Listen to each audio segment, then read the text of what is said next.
오늘 하나님의 말씀은 요한복음 21장 1절에서 13절 말씀입니다. 오늘 조금 긴데 우리 함께 하나님의 말씀을 마음에 새기면서 그 의미를 생각하면서 함께 같이 읽겠습니다. 시작. 그 후에 예수께서 디베랴 호수에서 또 제자들에게 자기를 나타내셨으니 나타내신 일은 이러하니라. 시몬 베드로, 디두모라 하는 도마와 갈릴리 가나 사람 세베대의 아들과 또 제자들 둘이 함께 있더니 시몬 베드로가 나는 물고기를 잡으러 가노라 하니 그들이 우리도 함께 가겠다 하고 나가서 배에 올랐으나 그날 밤에 아무것도 잡지 못하였더니 날이 새어갈 때 예수께서 바닷가에 서셨으나 제자들이 예수이신 줄 알지 못하는지라. 예수께서 이르시되 얘들아 너희에게 고기가 있느냐 대답하되 없나이다. 이르시되 그물을 배 오른편에 던지라. 그리하면 물고기가 많아 그물을 들 수 없더라.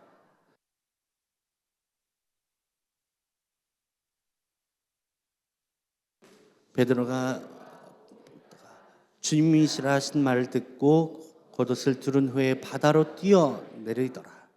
다른 제자들은 육지에서 거리가 불과 한 50칸쯤 되므로 작은 배를 타고 물고기 든 그물을 끌고 와서 육지에 올라 보니 숯불이 있는데 그 위에 생선이 놓였고 떡도 있더라. 예수께서 이르시되 지금 잡은 생선을 좀 가지고 시몬 베드로가 올라가서 그물을 육지에 끌어올리니 가득히 그물이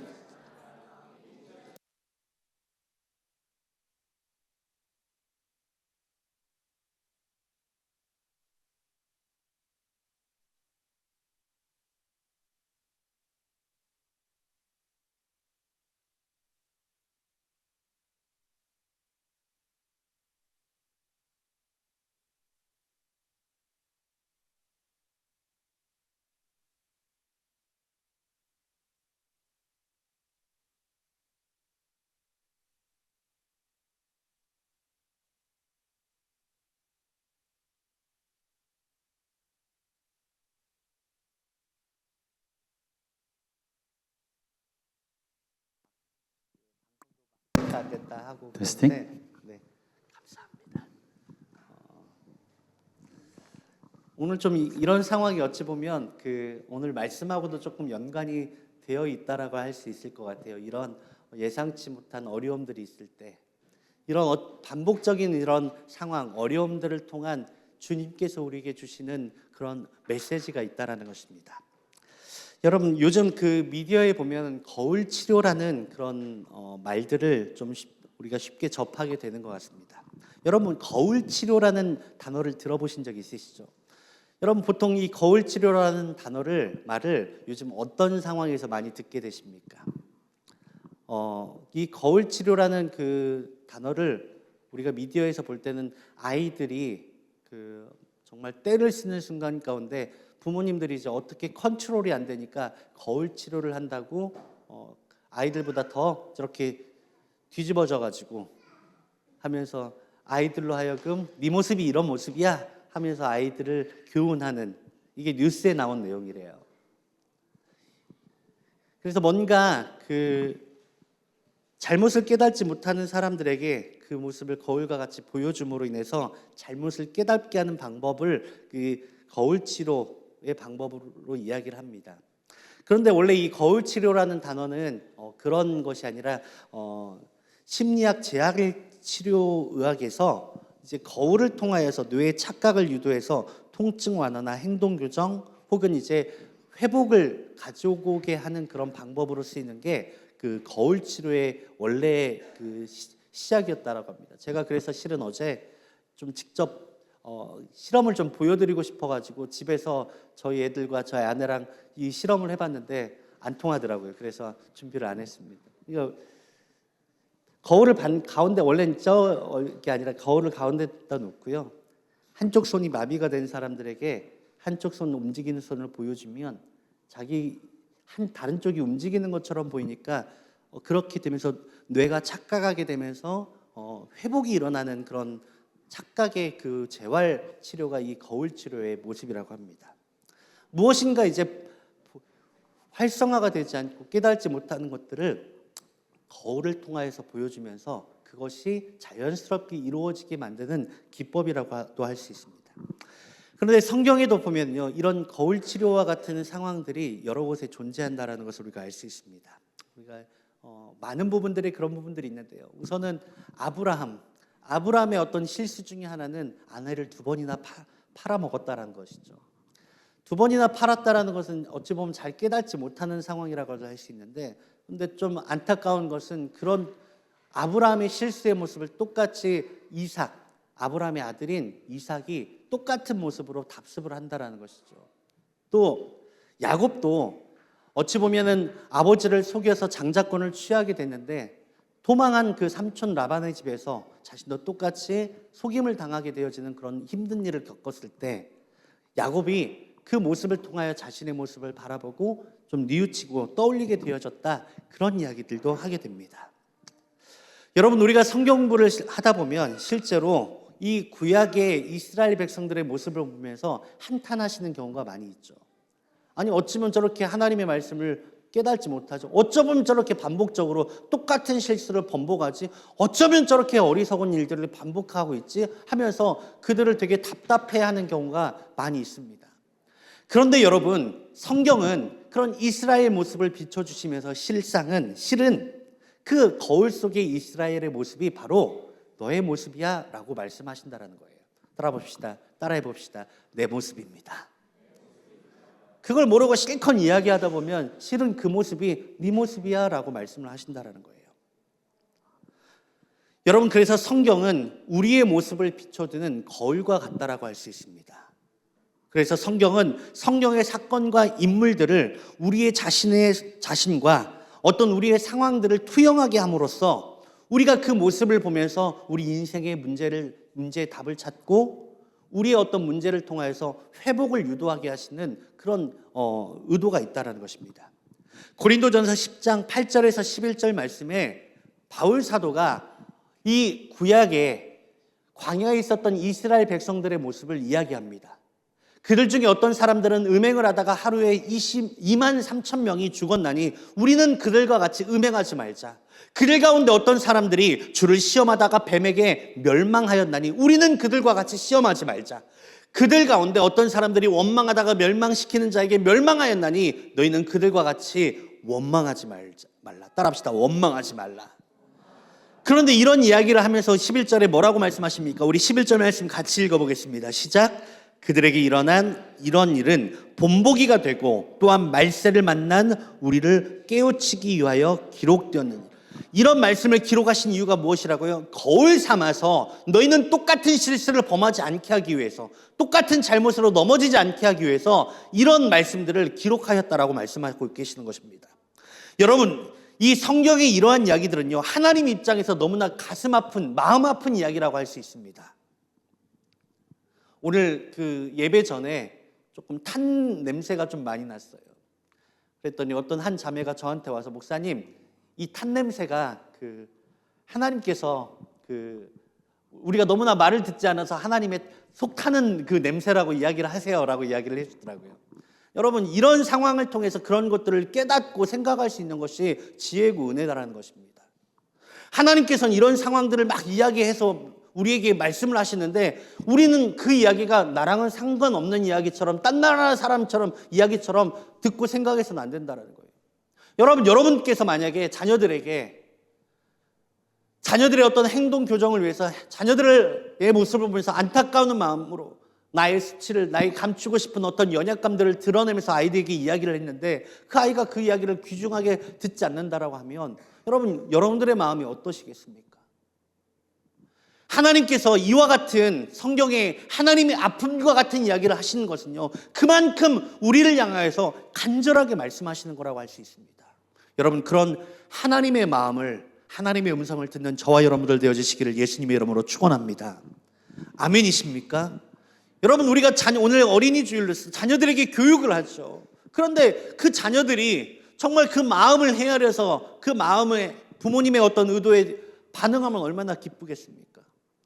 여러분, 우리도 하나님의 자녀입니다. 아멘이십니까? 우리가 하나님의 음성에 반응하고 그 마음을 헤아릴 때 주님께서 기뻐하실 줄 믿습니다. 여러분, 오늘 그 본문 말씀을 좀 다시 한번 생각해 보기 원합니다. 오늘 본문의 말씀은 그 본문의 말씀을 읽다 보면요, 영화의 한 장면을 디테일하게 설명해 놓은 어떤 시나리오와 같다라고 느껴질 때가 있습니다. 저는 이 말씀을 읽다 보니까 참 뭔가 디테일하게 어찌 보면 하나하나를 이렇게 설명해 놨지 그런 싶은 마음이 들더라고요. 흡사 훌륭한 영화 감독이, 정말 섬세한 감독이 어떤 의도한 것들이 있어서 의도한 장면을 연출하기 위해서 소품 하나하나를 놓고 이건 이런 의미로 이렇게 놓고 이건 저기에다 이런 의미로 좀 놓고 배경은 이런 상황을 연출하기 위해서 이런 배경을 놓은 거야 라고 설명해 놓은 것처럼 오늘 이 본문 말씀이 그와 같이 느껴진다는 것입니다. 여러분, 먼저는 디베랴, 즉 갈릴리 호수라는 배경을 설정해 놓으셨습니다. 그곳은 예수님과의 추억이 깃들여져 있는 장소라고 할 수 있는 것이죠. 그리고 제자들은 열심히 고기를 잡고 있습니다. 사진을 한번 띄워주시겠습니까? 열심히 고기를 잡고 있어요. 그런데 밤이 새도록 열심히 고기를 잡는데 그 수십 년간 고기를 잡는 노하우가 있었는데 고기를 단 한 마리도 잡지 못합니다. 그렇게 의미 없는 헛수고의 그 그물질이 반복되어져서 날이 새고 있는 그 시간 가운데 약 100m쯤 떨어져 있는 해변가에 있는 한 사람의 목소리가 들리기 시작합니다. 얘들아, 너희들 뭐 고기 잡은 것 없니? 여러분, 여기서 얘들아라는 표현은요, 헬라어로 파이디온이라는 단어를 쓴다고 합니다. 이 아이들을 부르는 그 호칭이라고 해요. 친근한 언어인 거죠. 예수님께서는요, 친근하게 그들을 향해서 불렀는데 정작 제자들은 이 애들아 부르는 이 친밀한 음성에도 이분이 지금 예수님이신지 알아채지 못합니다. 그래서 어찌 보면 되게 시큰둥하게 대답합니다. 잡은 것 없어요. 그러자 다시 외치는 소리가 들립니다. 예, 그러면 배 오른편에 그물을 던져봐. 그럼 잡힐 거야. 뭔가 익숙한 이 상황 속에서 그들은 아무 말 대답하지 않고 그물을 오른편에 던집니다. 여러분, 분명 그들은 밤새 물고기를 잡았어요. 밤새 그냥 왼편만 던졌을까요?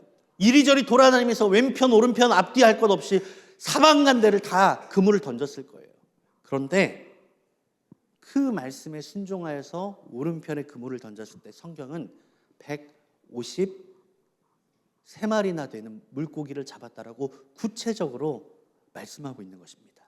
여러분, 지금 이 내용, 이 시나리오, 이 대본을 딱 읽었을 때 여러분 떠오르는 장면이 있지 않으십니까? 어떤 장면이 떠오르십니까? 여러분이 이렇게 대본을 딱 받았을 때, 이런 장면을 봤을 때 무엇이 떠오르십니까? 바로 제자들이 예수님을 처음 만났던 그 순간의 이야기가 동일하게 반복되어서 지금 재현되어지고 있다는 것을 우리가 알 수 있는 것입니다. 여러분, 그렇습니다. 예수님께서는요, 지금 어찌 보면 요한복음의 그 마지막 장면을 그들을 처음 만났던 장면으로 다시 한번 재현하고 계시는 것입니다. 이런 반복적인 상황, 이 반복적인 그 장면을 보면서 이분이 바로 예수님이시구나라고 처음 알아챈 사람이 있었습니다. 바로 예수님이 사랑하시는 제자 요한이었습니다. 그래서 요한이 베드로에게 이렇게 이야기합니다. 야, 주님이시다. 따라합시다. 주님이시다.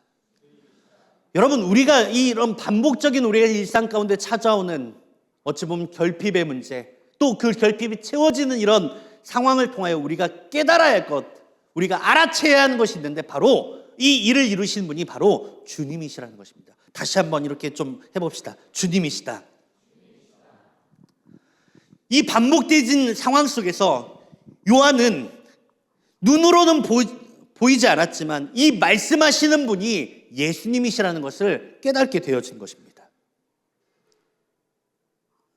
여러분, 우리도 우리 일상 속에서 어찌 보면 반복적으로 어떤 나타나는 문제를 통하여, 고난을 통하여서 하나님을, 또 하나님이 일하심을 우리가 알아채는 지혜로운 자가 되어야 할 줄 믿습니다.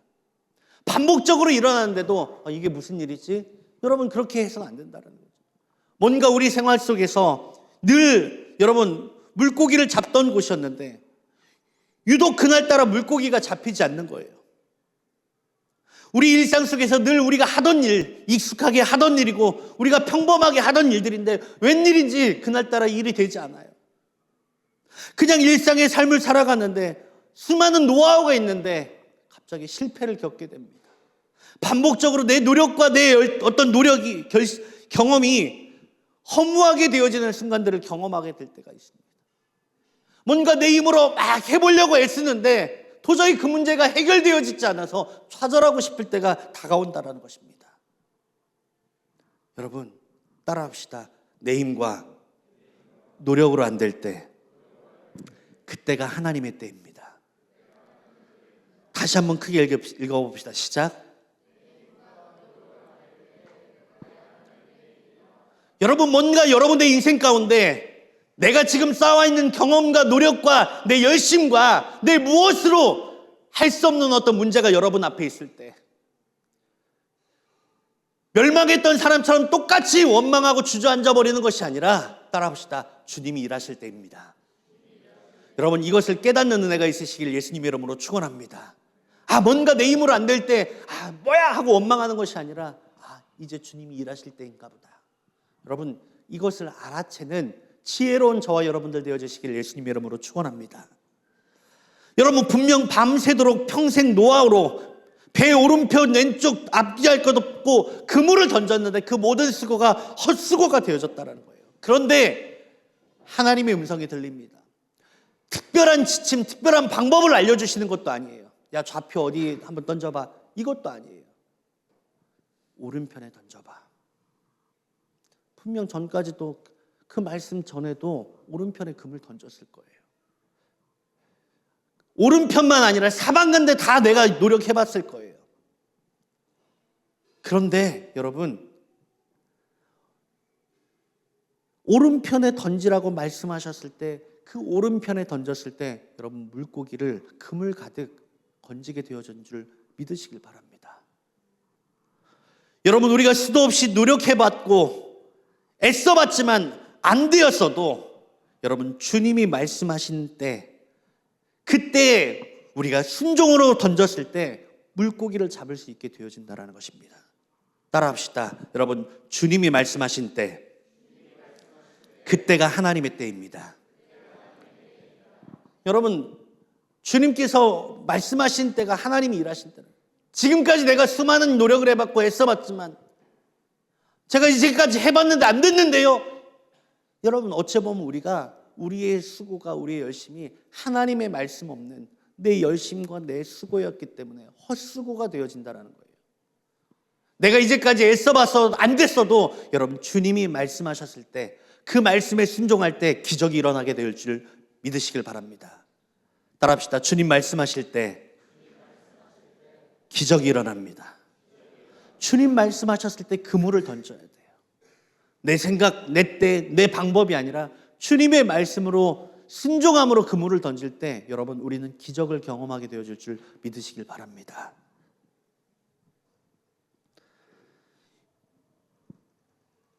베드로는요, 주님이시다라는 그 말에 즉각적인 반응을 합니다. 옷을 두른 뒤에 바로 물 위로 뛰어 들어가 버린 거죠. 다른 제자들처럼 배가 무태 닿기까지 기다릴 마음의 여유가 없어요. 급한 성격의 소유자인 거죠. 어찌 보면 저는 이 장면이 베드로가 풍랑 가운데 주님을 만났을 때 물 위로 뛰어들었던 장면들을 조금 생각하게 되더라고요. 그때는 물 위를 걷게 하셨음에도 불구하고 상황과 환경의 어려움 가운데 그가 물에 허우적거리게 되죠. 네, 그것도 필요 없어요. 주님을 사랑하는 마음에 그냥 물 속에 뛰어들어서 주님 앞에 나아갑니다. 그렇게 수영을 해서 주님 앞에 나아갔을 때 여러분 그곳에는 무엇이 있었습니까? 떡과 물고기가 있었죠. 여러분 이것도 조금 의도적인 것이 아닌가라는 생각을 하게 됩니다. 오병이어를 좀 떠오르게 하죠. 주님이 예비하신 그런 생명의 떡이 있다는 거죠. 그런데 거기에 또 뭐가 있었냐면 따라합시다. 숯불이 놓여져 있었습니다. 보이시죠? 희미하지만 숯불이 놓여져 있었어요. 여러분 이 예수님, 숯불, 베드로 이 한 장면을 봤을 때 우리가 떠오르게 되어지는 한 장면이 있죠. 바로 예수님이 잡히시던 밤에 예수님을 부인했던 그 순간이 떠오르게 되는 것입니다. 기쁜 마음에 반가운 마음에 물을 가르고 예수님의 앞에 나왔지만 그 숯불 앞에서 베드로는 풀이 죽을 수밖에 없었을 것입니다. 숯불은 베드로의 노력과 열심이 무너진 아픔의 장소이기도 합니다. 그러나 동시에 이 숯불은 바로 예수님의 용서와 회복의 현장이라고 할 수 있는 것입니다. 여러분 때로는요, 주님께서 우리가 감추고 싶었던 우리의 트라우마, 우리가 감추고 있었던 아픔, 우리가 숨기고 싶었던 어떠한 것들을 드러내게 하실 때가 있다는 거예요.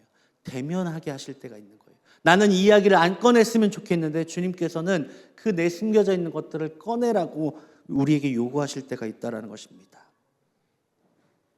여러분 그럴 때 두려워하지 마시고 주님 앞에 그 아픔을 꺼내시기를 바랍니다.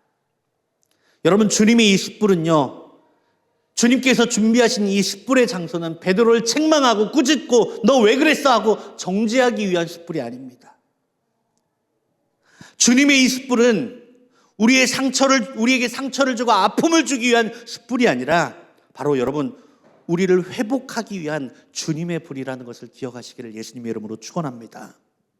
여러분 우리가 상처를 가질 때 그 상처를 치료할 수술대에 오르는 것은 두려운 일이 되어질 수밖에 없죠. 분명히 그것이 더 좋은 것을 위한 장소임에도 우리가 그 수술대에 오르는 것은 두려울 수밖에 없습니다. 그러나 여러분 그 수술대에 우리의 몸을 맡길 때, 의사에게 우리의 몸을 맡길 때 여러분 회복이 일어날 수 있다는 것입니다. 아멘이십니까? 따라합시다. 내 모든 것을 맡길 때 그때가 하나님의 때입니다. 주님 앞에 우리의 모든 것들을 맡길 때, 오병이어와 같은 우리의 전부를 주님 앞에 드릴 때 여러분 그때 하나님의 기적이 나타난다는 것입니다. 여러분 주님께서 여러분들에게 요구하시는 것들이 있습니까? 지금 여러분들의 아픔을 열어놓으라고 말씀하고 계십니까? 그 음성에 우리의 마음을, 우리의 삶을 드릴 때 여러분 그때 하나님의 기적을 경험하게 되어줄 줄 믿으시길 바랍니다. 여러분 하나님께서는요 이스라엘 백성들에게 광야의 여정 속에서 수많은 이런 문제들을 끊임없이 겪게 하십니다. 그런데 이 문제를 겪을 때 이 반복되어질수록 이 문제를 겪는 사람들의 반응이 크게 두 가지로 나뉘게 되어집니다. 한 부류는 이 반복적인 문제가 나타날 때마다 반복적으로 하나님과 모세를 원망하는 것입니다. 왜 우리를 이런 곳에 데리고 왔어? 왜 이런 문제가 나타나? 우리가 알 수 없는 이런 상황을 왜 허락하신 것입니까? 하나님 선하신 분 맞으십니까?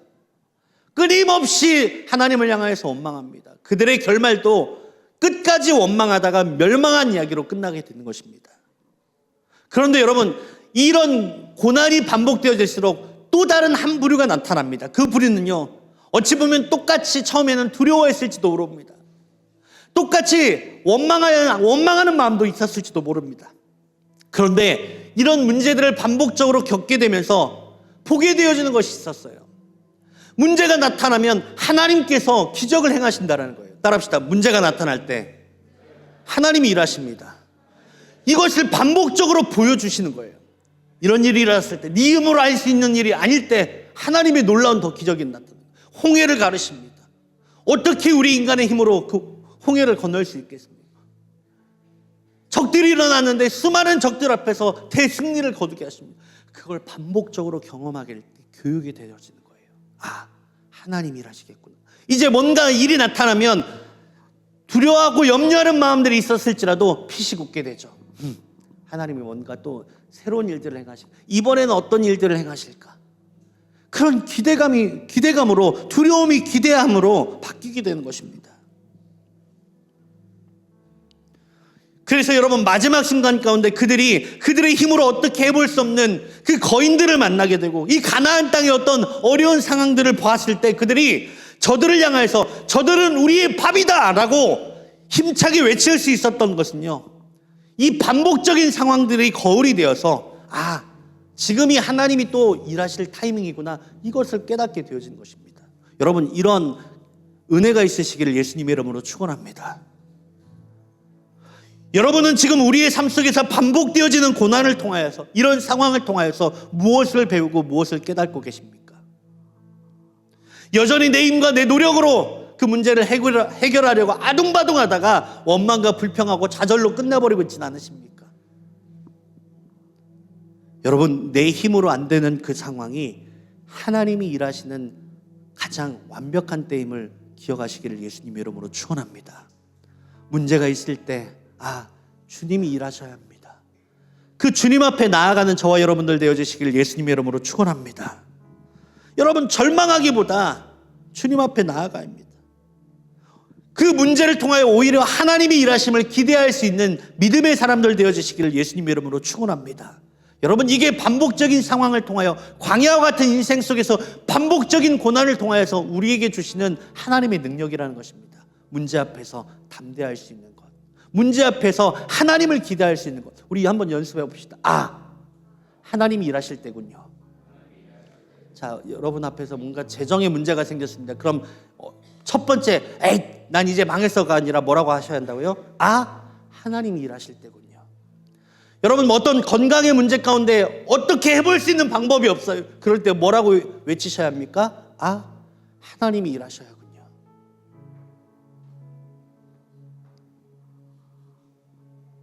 베드로가 실패와 절망의 마음이 있었지만 주님 앞에 나아갔을 때, 여하튼 어떤 마음이건 주님 앞에 나아갔을 때, 여러분, 그곳에 숯불이, 회복의 숯불이 있었던 것처럼, 여러분, 우리가 어떤 마음을 가지고 있고 우리가 그런 완벽한 믿음이 없을지라도, 여러분, 그 마음을 가지고, 그 문제를 가지고 주님 앞에 나아갈 때, 여러분, 그곳에 주님이 예비하신 회복의 숯불, 물고기와 떡이 준비가 되어져 있을 것입니다. 아멘이십니까?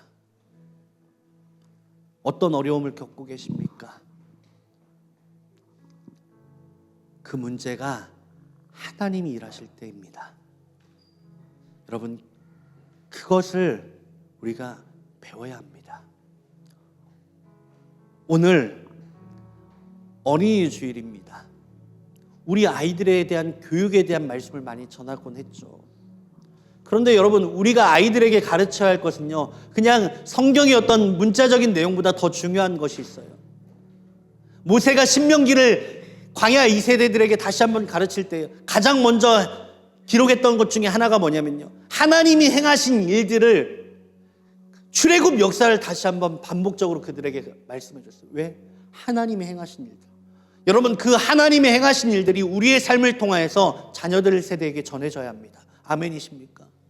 먼저 우리가 그 상황 속에서 하나님이 행하신 일들을 겪고 일어서는 것들을 우리 자녀들 세대에게 보여주는 것이, 여러분, 그것이 바로 믿음의 교육이라는 것입니다. 아멘이십니까? 아이들에게 어떤 패배감을 물려주시겠습니까? 아니면 주님이 행하신 놀라운 기적의 역사를 물려주시겠습니까? 세상의 방법을 물려주시겠습니까? 아니면 하나님의 방법, 믿음으로 살아가는 방법을 알려주시겠습니까?